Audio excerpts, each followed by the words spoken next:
I will get you some. Let them cool down first. I don't want you to eat them hot. Too hot.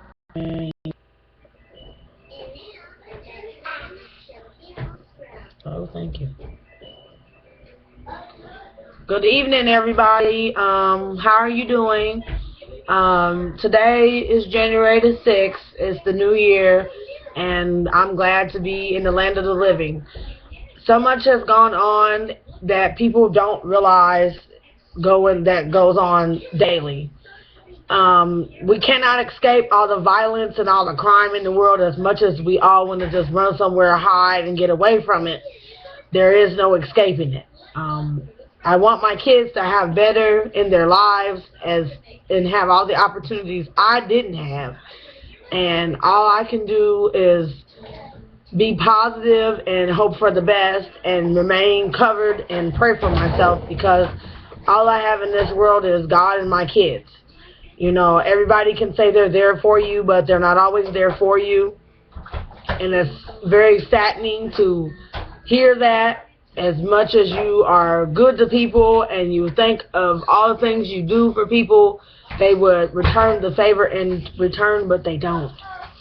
I'm sad to say we live in a world where people don't look out for people anymore. I think my grandmother wants to go back to the days when you looked out for your neighbor, and that's no longer that people look out for their neighbors. We have kids out here that's starving, people that they have to walk from their house to the doctor's office, from getting off the bus, walking to the doctor's office, and people see them and don't even offer them and their kids a ride because they're terrified of, is this person going to try to rob me or pickpocket me? Today I was asked, did I want a ride home, and I said I didn't have far to go, and me and the kids were okay. The kids were in their double stroller and they had everything they needed, and we were straight. I might not have everything I need, but I have my children, and my children have me, and we have love. And as I say, we are still a family, irregardless to what others may think. Many people have a whole lot to say about me and how I live. I am living a better life than most. I can't complain. I have a roof over my head, and I may not have everything in my house like everybody else wants me to have, but at the end of the day, having somewhere to stay and having what you do have and making the best of what you do have until you can get what you want is what is important. Most people they want all this materialistic stuff, but they don't realize there are people out here that have it worse than you. They don't even have a bed to sleep on. You know, thank God I have that, and my kids have what they need. They have somewhere to sleep, they have clothes, and they're able to keep them clean, and we're all able to be clean and healthy and dry, and we're able to take a bath. You know, while I was pregnant, I ran into a family that it was a young mother. She was about my age. She had just turned my age, and it's heartening when you see a mother that is 26 years old with 6 children having to fight for their lives and her life. It was heartening to me. Me and my mother literally kept it together in front of her, but we broke down after she left, crying in real tears, because we thought every day, what if our families had done us like this? What if we were living with our family members and we didn't have our own? How would we adjust to, you know, as she was telling us about how her family decided they was going to take her and her kids' clothing and throw it out. A family member of hers, you do not throw anybody's clothing out. If anything, you wash that up and bag it up for them and give it to them. You let them get their stuff out of your house if you don't want them staying there, and you need to tell them that as a person. We all, in general public, we're forgetting we have to be adults, irregardless to all the childness and playful games we play with one another. We are adults, and we got to handle stuff as adults. If we can't do that, then we shouldn't take people in. Taking people in your home is a job and a hassle, and it's a chore. You got to first put up things that you don't want broken, put up things that's very valuable, things that's private. a lot of times people fear that folk are going to rob them for money or for checks or try to do wrong by them people, and you can't have that attitude about that, and you have to have the space. I felt so bad that we live in a society where you can't get an apartment if your credit score is not a certain number. You can't get a place to stay if you don't have a certain amount of income coming in. And you can be getting thousands upon thousands of dollars a month, and you mean to tell me I can't stay here because my credit score is not 750 or greater, or whatever the appropriate credit score is for that housing complex or condominium or for that housing rental group company?